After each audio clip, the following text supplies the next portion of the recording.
Welcome back to the CODI Cast. I'm delighted today to be joined by Australian entrepreneurs and power couple, Naomi Holt and Nick McEvoy. Surely this isn't the first time you've been called a power couple. When you guys walked in, I was like, whoa, these guys are cool. They're the founders of social enterprise Tipsy Aren't Flow, and we actually have an amazing bottle of your product here. So thank you so much for bringing that in. Should have actually popped it, but maybe it's a bit early in the morning. Alongside running their own business together, Naomi is a model and creator of The Modelled Minds, a digital destination that celebrates mental health, self-care and body positivity, and is also a clinical hypnotherapist. So maybe we'll get hypnotized on today's show. Maybe. Who knows? And Nick is a proud wine producer at Tanglewood Wines, his family's exceptional vineyard based on the beautiful Mornington Peninsula. So we are super excited to have you both here today to discuss all things Tipsy Aren't Flow and your own journeys, your love of wine and belief in social enterprise. So welcome. Thank you. Thank you. Yay. I call us a power couple, but it's nice for someone else to do it. Yeah. I can just be like, guys. It's true. Yeah. Well, it's actually so interesting working together. So I'm definitely going to touch on that because, I think it's hard enough working with like a business partner, let alone someone that you're actually also in a relationship with. So it'll be interesting to delve a little bit more into that. But just to begin with, I want to hear a little bit more, actually a lot more, about Tipsy Aren't Flow because it's an incredible concept. So I might hand it over to you guys to give us a bit of a rundown about what the concept actually is. Well, I guess we'll start from the start. So as you said, my family owns a winery down on the peninsula and I started selling wine just under at Tanglewood Wines. And then, as you know, start of last year, I think it was, the Victoria fires happened. And then so I wanted to do something for that. So I started, donating all my proceeds to help. Oh, that's amazing. It was two charities. It was CFA and then I think Wildlife Victoria. And I just found that I got such a kick out of that. So it kind of spurred me on to do something more socially, And the consumer really responded to it as well. Obviously there was followers and people who loved Tanglewood Wines and who would buy, but as soon as you put we're donating the proceeds, the sales just went through the roof. So I think Nick realised there was something really there in that idea. Yeah, that's incredible. And I feel like the whole of Australia and actually the world came together around the time of the bushfires. And I feel that it was such an amazing spirit of giving. Yeah. And it's always, I think we all want to give and donate all the time, but you just, for some reason, never get around to doing it. So this is a great way of actually getting some good wine. Exactly right, and helping a good cause. Because I love, my whole life I've been in the business area and I love the fact that you can use business not just for making profit, which is obviously what is one of the most important things, but also making a social impact as well, which is I think is amazing. And to help people start shopping more consciously is something really and beautiful. I guess that's where Tipsy Aren't Flow and us working together. So Nick knew he wanted to do this wine and have some kind of donation involved with that, and we were just bouncing ideas back and forth and Nick was like, do you want to come aboard? Let's do this together. And we spent a very long time deliberating, trying to figure out what charity we wanted to back and what cause there was, because there's so many things that can use the support and that we're passionate about. And the biggest thing that made us choose Period Poverty is that we also wanted to create a brand that was a bit more sassy and fun and that you could speak to and about in a really positive way. And that's hard with charities. And I think it's an interesting thing with TAF, which is what we call Tipsy Aren't Flow for short, is that as opposed to, I guess, picking the charity and then making the product, we did it the other way around. So we are still very business focused and brand focused. So it is a business for all intents and purposes, but instead of keeping all our profits, we donate 50% of them. And yet Period's allowed us to do that and have fun. And Period Poverty is such an important cause that you can be a bit sassy, because who's not sassy on their periods? That's a very good point. And can I say, so one of my good friends is Mia, and she's the co-founder, or she's actually the founder of Moxie, which is the femcare company. So I'm so well versed in period poverty and being more aware about, the fact that a lot of women don't actually have access to period care, which is something, to be honest with you, quite shocking to me when I first found that out. So I think it's incredible that you've created a business around that. And as a man, well done to you, because not a lot of guys want to talk about periods. And to begin with, I was one of those guys. So it's not to say that I've been like this my whole life. Like as growing up as a kid in school, it's always been that kind of that gross as a little 16-year-old. It's like gross to talk about. But I was saying to Gnomes the other day just how far I've seen myself come, like talking about it comfortably. And it's just the main thing is to just have it out there and just as a topic of discussion, and as it becomes more people start talking about it, both men and female, it becomes less of this shameful or taboo kind of subject. So yeah, it's very interesting. When I first mentioned periods, I was like, we're sitting at the table brainstorming, having a meeting, going back and forth, and I just kind of looked at him and I was like, period. And I'm a quite visual person. Poverty. Yeah. I was like, imagine like a menstrual cup pouring the wine and it just overflowing. Like, and my brain automatically goes to, what are the customers going to think? Like blood just coming out of it. Because I'm quite a visual person, so I was like quite off put by it. Is that to the begin with. Yeah, I'm like, I can't see that working as like from a marketing perspective. But then it took me like maybe an hour or two going away and just studying. I just Googled wine periods. And like 1,000 articles came up because it's like such a thing. Like women on their periods, wine and chocolate kind of comfort. Actually, research into it, like proper research studies showing how wine can be used to help reduce the stresses when you're on your period, and that a lot of women like a glass of wine on their period. And chocolate is a similar thing. So it came back not long after.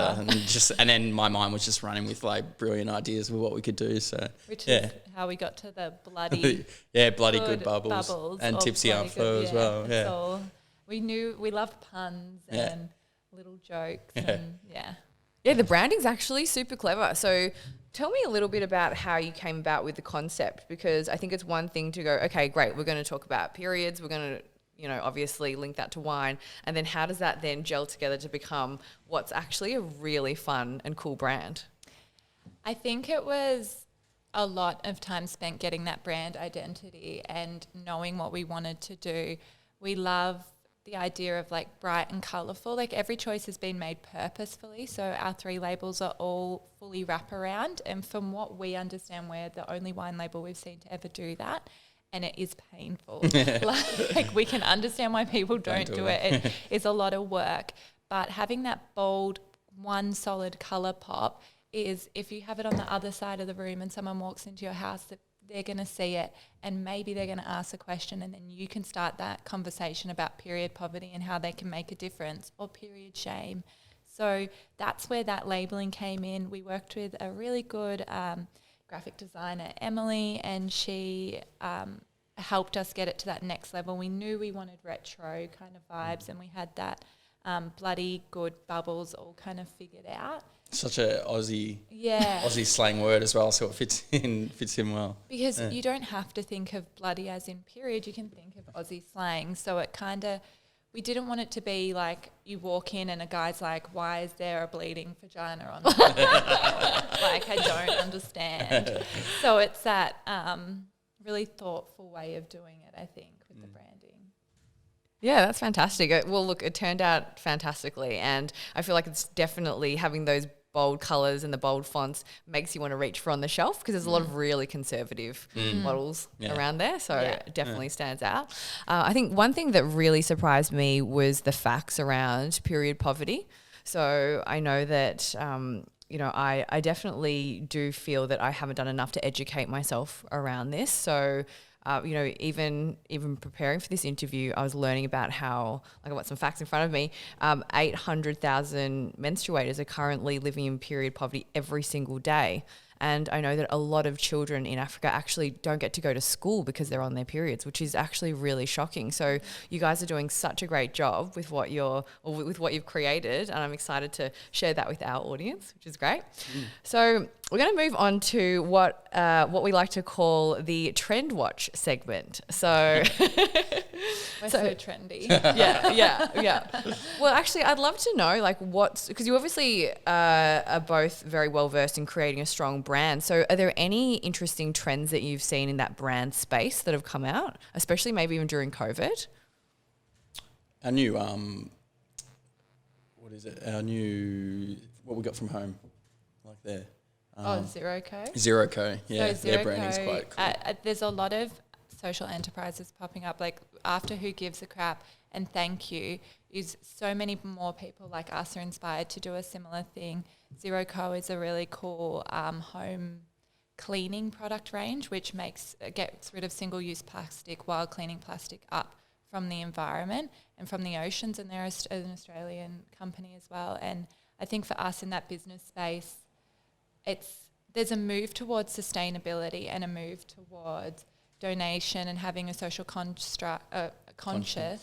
But I think it's really important as a consumer to do your research, because there are some brands out there who are using it as kind of just like, oh, we're doing this without doing so much. And I'm not trying to be, I guess, a pessimist in that area, but that is the trend at the moment. The trend is to be sustainable or to have to give back. So make sure if you're very passionate about that, you're doing your research and you're knowing that the brands are doing what they're saying, or they're doing a percentage that actually makes a difference.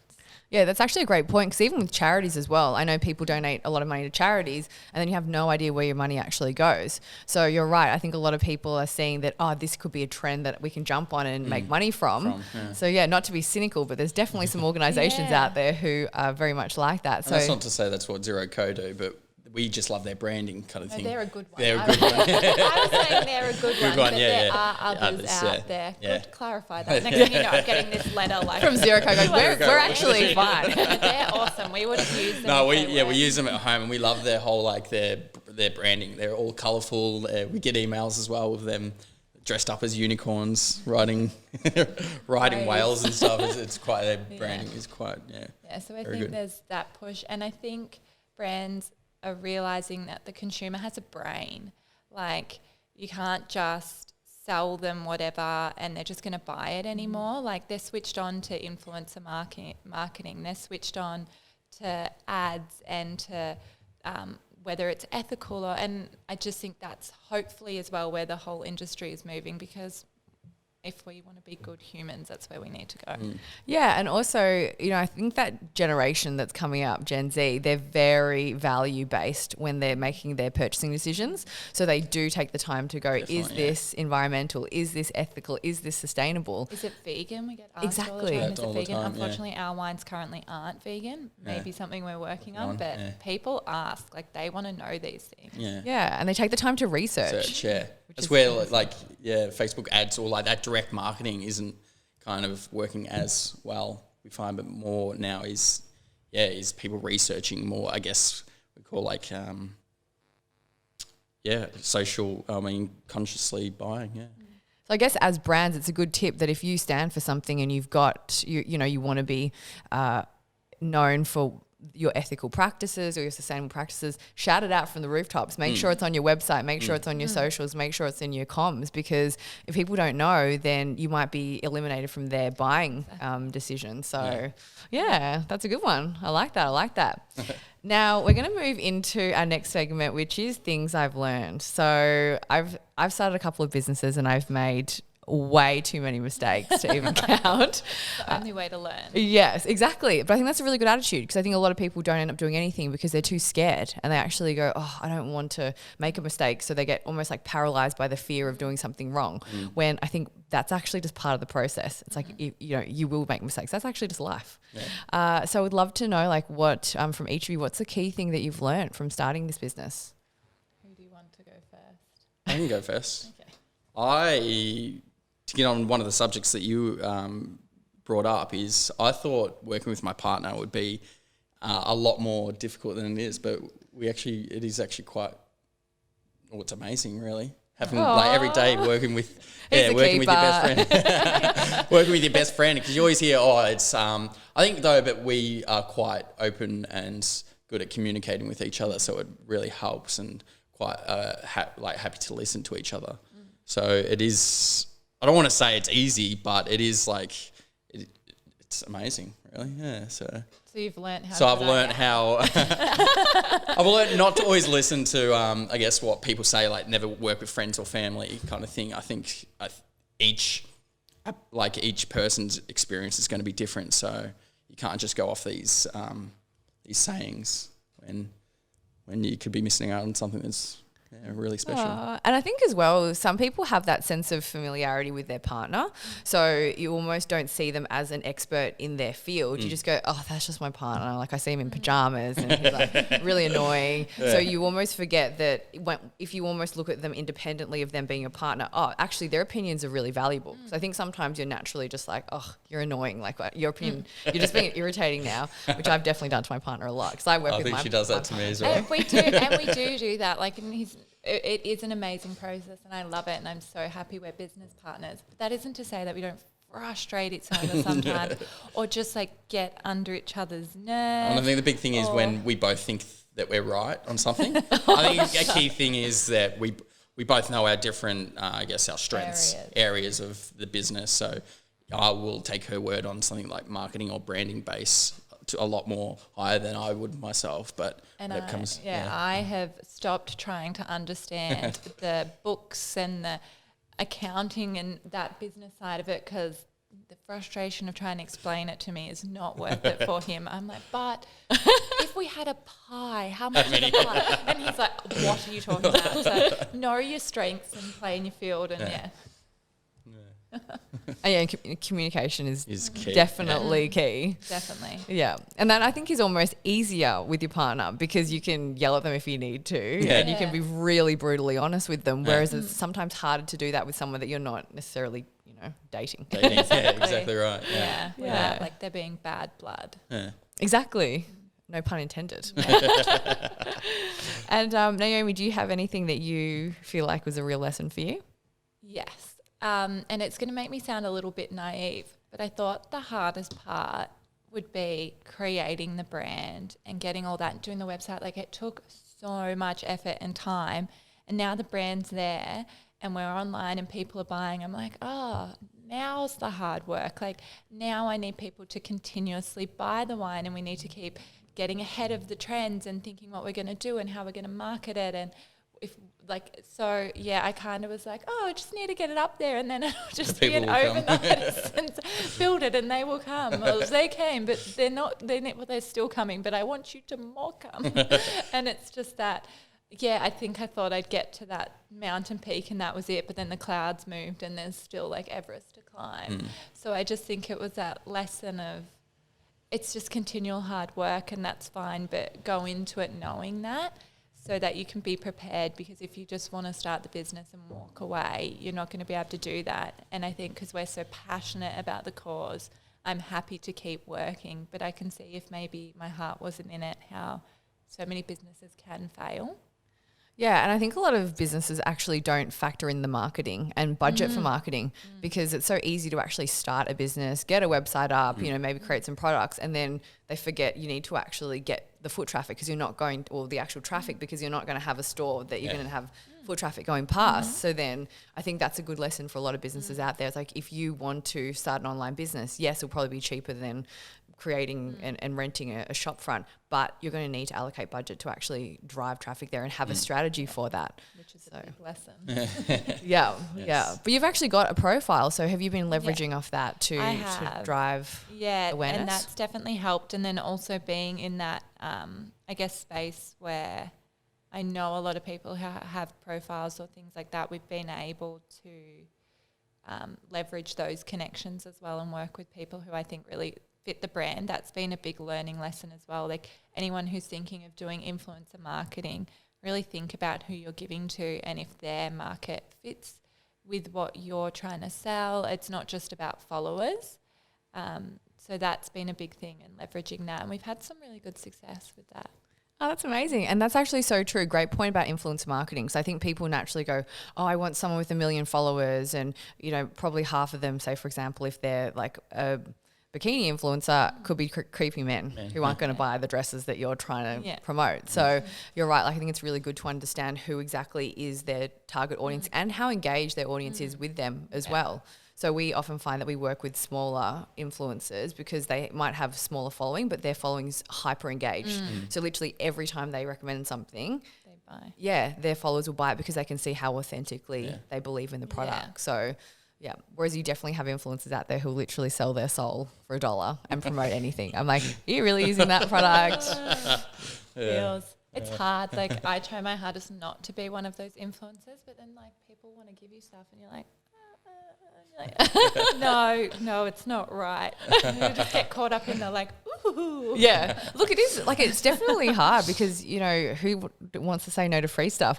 But I think, you know, the most successful influencers have been really authentic and they might say, look, yes, I'm happy to take it, but if I don't believe in the product, I'm not going to post about it because it's, you know, if it's not something that I would buy myself, I wouldn't encourage my followers to spend their money to do that. So, yeah, interesting space, the influencer market. I'll be watching to see how it goes because at the moment it's pretty unregulated. Yeah. So I've only just now having to start doing things like gifted, partnered ads and stuff like that. Exactly. And it's still quite loosely regulated. Like Exactly. Instagram just have guidelines. Yes, exactly. So definitely watch this space. I don't want to finish up, but unfortunately, I'm sure you guys have plenty of things to do. So we've just got a quick 5 segment to end today's episode. And thank you so much. I actually feel like I want to ask you a million more questions. I know. But I've got It does feel like that, doesn't it? Yeah. I think once you get started and, you know, I feel like we have a lot in common and obviously we all have passion for, you know, amazing brands and social enterprise. So we could keep talking all day, but I'm going to finish off by alternating and asking you guys a couple of quick questions each. So firstly, Nick, what's the most unexpected but rewarding part of running this business? It's unexpected but rewarding part. I was thinking you and rapid fire questions. Not my key. I need to take like 2 minutes. Probably be learning. Would be more so, I guess, growing, not learning and growing in my own self, as we mentioned before, of just in being more open about talking about certain things like period poverty and periods and stuff like that. So I guess that is the most unexpected but rewarding is growth, I guess. Oh, that's fantastic. Personal growth. So do you talk to all of your friends about period poverty now? Yeah. And most of them are like, because I'll post stuff on Instagram as well to my like 10 followers. But they'll be like, oh, what do you mean? What's this? I don't get it. And then I'll just send them the spiel of like what the facts that you were saying, like 800,000 women in the world go in period poverty a day. And I think it's like girls in Africa miss, I think it's like 30 days a year, 30 or 50 days a year of schooling just because they have their period, which is just insane. Almost a term. And most of them end up going, oh, wow, I did not even know that, and then are actually quite shocked by it. So, yeah, so I do talk to it about my friends, yeah. But it's good though, because they need to know. And, you know, even with my partner, like if I want to talk to him about periods, he had no idea when we first started dating. Like he thought your period dried up in 2 hours. Like he just had no clue. Shout out to Saul, he's going to hate me for saying that. Hey, I'm still learning as well. Different types. And what book was it? Periods Power? Yeah. Maisie Hill is a really good book to educate yourself on like periods and the female cycle. Yeah. So all the men out there, get that for yourselves. Make sure you read up. Yep. So that's a good answer. Good answer. So you're doing well. So Naomi, are you an introvert or extrovert?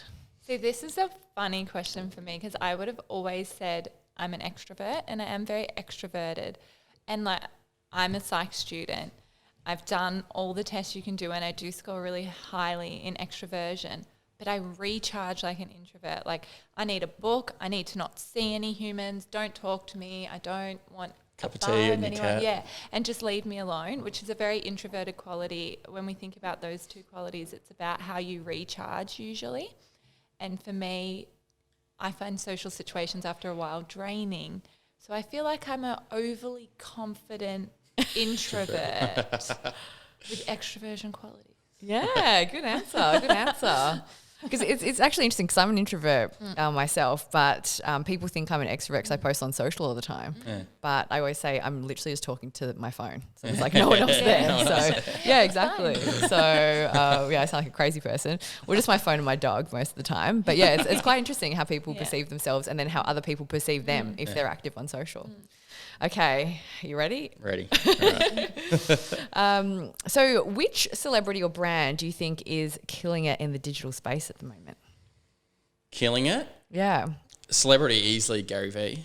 Yeah. Hands down. He's just everywhere. I don't know if it's the algorithms or what, but I'm just seeing him everywhere on anything. Yeah. So he's quite killing it. I'm surprised you didn't say something about Pokemon. Some Pokemon. Well, he's in the Pokemon. We were literally just talking about Pokemon. He's in the Pokemon scene. He's in the Pokemon scene. He's in every scene. Like, he's literally in every scene. Pokemon scene, blockchain, wine. It's true. So. Digital marketing. Yeah, digital marketing. That's probably why I see him so much because they're like the three things that I Google. Pokemon, wine, digital marketing. I have to agree with that. I think he posts, like I interviewed him a couple of years ago. I think he posts like 100 pieces of content a day. Which it's is just insane. Yeah. I'm like struggling to post my one. head. That hurts my head. Yeah. So good answer. Good one. See? Yeah. Doing really well. Getting better. Naomi, if you could give yourself your 20-year-old self one piece of advice, what would it be? I'm like, wow, there's so many things that went through my head. This is the one that came through my head first, which is weird. But don't worry so much about money. Like money will always come to you if you need it and if you're dedicated and you're putting in the work. And I see it in so many aspects of my life where you stress about things or maybe you deny yourself something you want. And I'm not saying like go buy ridiculous things, but when you're traveling, I used to always have this mindset of like, oh, I won't get that cocktail, like it's a bit too much money. And then I'd get to the end of my trip and I'd be like, oh, I have this money left over and I could have like had all those experiences and been more in the moment, but my financial worries that maybe weren't even necessary stop me from doing that. And I understand that's quite a privileged answer and I know where I'm speaking from my own privilege in that situation. But for me, I think it would have been like, let go of that anxiety around it and just like focus and be in the moment a bit more and not stress so much. Yeah, that's a good one. Yeah, great answer.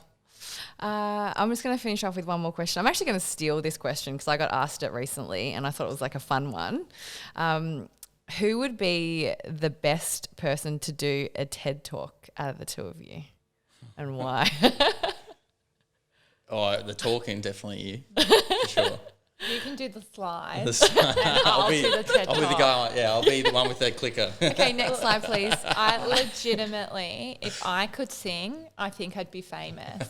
Like, I was born to perform, but they forgot to give me a voice. That's sad because her mum and brother both have very artistic. Everybody got hit with that music stick, and the stick broke before it got to me. I will lip sync and perform till put me on a stage, I'll go for it.